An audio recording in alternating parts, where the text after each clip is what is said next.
భారతదేశ స్వాతంత్ర సమర యోధుడు, రాజ్యాంగ నిర్మాత,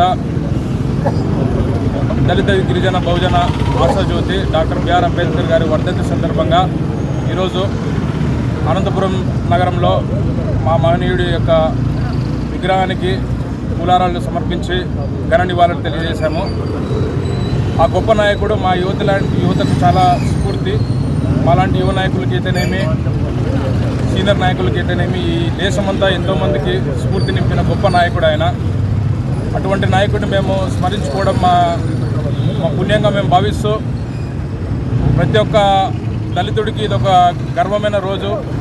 అన్ని రకాలుగా మేమంతా ఆయన యొక్క ఆశయాలను మేము కొనసాగిస్తామని తెలుపుకుంటూ సెలవు తీసుకుంటున్నాం.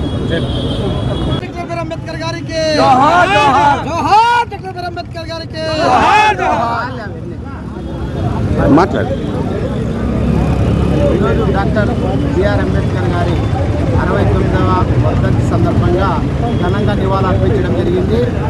ఆయన కలలు కన్న ఆశయాన్ని, తర్వాత భారత రాజ్యాంగాన్ని పటిష్టంగా ఈ దేశ ప్రజలు ఇంప్లిమెంట్ చేసుకునే విధంగా పాల్పడాలని, తర్వాత ఆయన మనకు కనపరిచినటువంటి అనేక అభివృద్ధి సంక్షేమ కార్యక్రమాలను ముందుకు తీసుకునే విధంగా, తర్వాత ఆయన కలగన్న ఈ యొక్క రాజ్యాధికారాన్ని, తర్వాత మన యొక్క సమన్వయం కోసం పోరాటం చేయాలని సందర్భంగా మేము భావిస్తూ, తర్వాత ఈరోజు ఇంత ఘనంగా నివాళులర్పించడం, తర్వాత దేశంలో ఉన్నటువంటి అనేక ప్రజలకు ఒక చీకటి రోజంగా భావిస్తున్నాం. ఎందుకంటే ఆయన మరణము ఈ దేశానికి ఒక విధంగా అభివృద్ధికి నిరాకటంగా ఉందని ఈ సందర్భంగా తెలియజేస్తూ, నివాళులర్పిస్తూ భారత రాజ్యాంగాన్ని ఇంప్లిమెంట్ చేసే విధంగా చర్యలు చేపట్టాలని కోరుచున్నాం.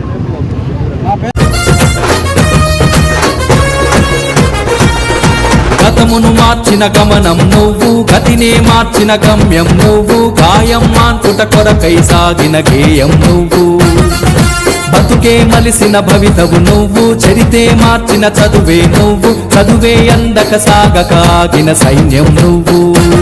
నువ్వు గతమును మార్చిన చరిత, గతి తప్పితే ఆగెను భవిత. నువ్వు గతమును మార్చిన చరిత, గతి తప్పితే ఆగెను భవిత. అభివృద్ధే చూడక నిలిసెను మన కథ.